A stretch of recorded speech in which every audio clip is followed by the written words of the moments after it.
Donc ici, nous avons le cas de cette patiente et on va voir en fait les différentes étapes de façon à comprendre l'élaboration de la réalisation de facettes de céramique collées.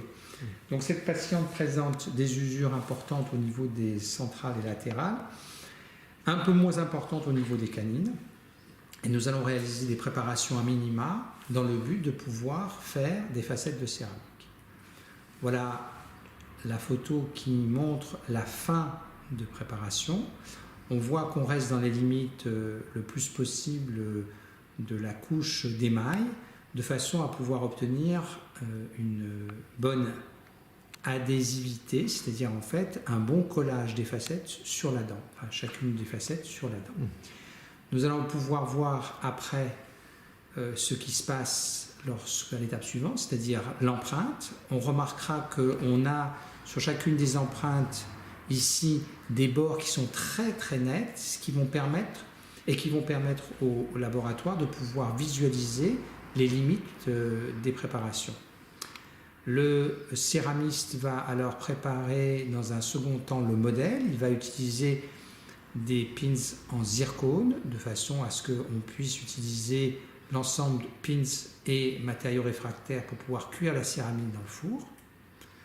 Voici le matériau réfractaire et voici le modèle coulé, enfin les parties du modèle qui correspondent en fait aux facettes, c'est-à-dire de la canine à la canine mandibulaire.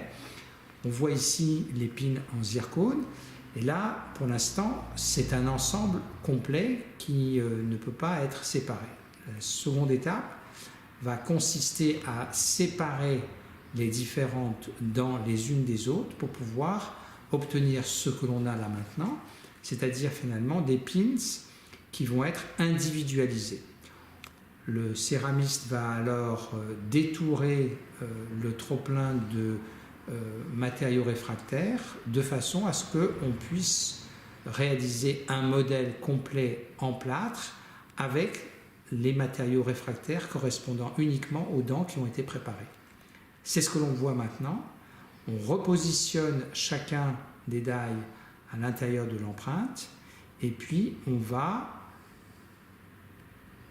couler un modèle en plâtre qui va en fait se situer tout autour des pins en matériaux réfractaires de façon à pouvoir respecter en fait l'anatomie ici de la gencive et ici nous avons le matériau réfractaire et tout le reste c'est du plâtre.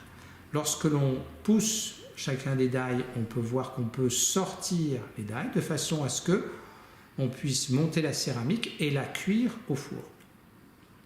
On voit ici une photo indiquant la place de chacun des die avec le contour gingival qui est représenté ici en plâtre. On le voit sous un autre angle et on peut apprécier ce contour gingival qui va varier d'une dent à l'autre. Ici, nous avons chacun des die qui a été recouvert d'un matériau qui va permettre l'adhésion de la céramique sur le matériau réfractaire pour la cuisson. Et c'est la première cuisson de ce produit qui va permettre cette adhésion. On voit maintenant les die repositionnés dans le modèle avec les joints qui sont visibles avec ce crayon qui peut supporter des contraintes thermiques. Et puis le céramiste va commencer le montage de la céramique sur chacun des die de telle façon à obtenir à la fois une partie de dentine et puis une partie d'émail pour reproduire au maximum les couches qui ont été retirées au cours de la préparation. Voilà une vue un tout petit peu différente. Et là, on est prêt à faire la cuisson. Voici les différents die sur le modèle après cuisson. Et on peut apprécier qu'il y a une rétraction liée à l'évaporation de l'eau qui était contenue dans la pâte de la céramique. Ici avec un angle un peu différent et à partir de là le céramiste va pouvoir utiliser un petit crayon pour commencer à donner et à travailler cette céramique qui a été cuite. Voici les fraises qu'il utilise pour pouvoir à la fois redonner une certaine anatomie, affiner les choses et les polir. Et donc il commence à affiner et à dépolir un petit peu certaines zones pour pouvoir redonner une anatomie macroscopique au niveau de la céramique qui ressemblerait grandement à ce que l'on peut obtenir sur une dent naturelle. Voilà ici avec une vue un petit peu différente, toujours sur matériaux réfractaires, c'est-à-dire qu'il n'a pas encore retiré, séparé les facettes de céramique du matériau sur lequel elles ont été cuites.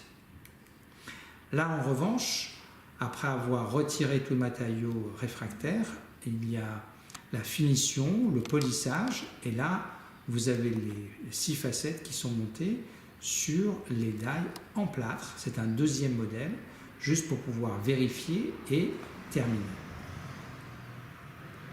Et donc si on reprend la séquence complète, on a donc les dents avant préparation. Ici, ce sont les dents qui ont été préparées juste avant l'empreinte. Là, après le traitement de l'empreinte au laboratoire et la fabrication des facettes de céramique, elles sont sur le modèle en plâtre. Et puis, après collage, la photo à la fin du collage pour montrer comment les choses se sont passées.